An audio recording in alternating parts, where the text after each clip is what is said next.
Баршаңызға қайырлы күн достар, менің каналыма қош келдіңіздер.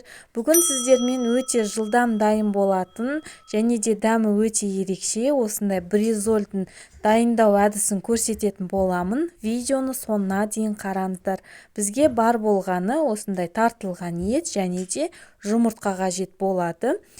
Бөлек бір таза ыдысымызға 2 жұмыртқаны жарып, татымына қарай тұз және бұрыш қосамыз. Менде мұнда тартылған ет өзі тұздалған, сондықтан тұз бен бұрышты өз татымына қарай қосасыздар.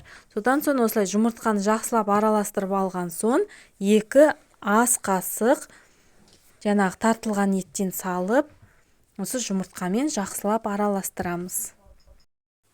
Кейін табамызға май құйып, май қызыған соң жаңағы сұйықтықты құйып осылай орналастырып шығамыз.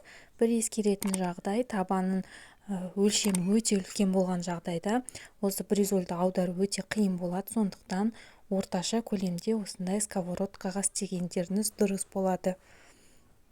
Содан соң осылай қуырылға бір жағы піскен соң екінші жағына аударып пісіреміз.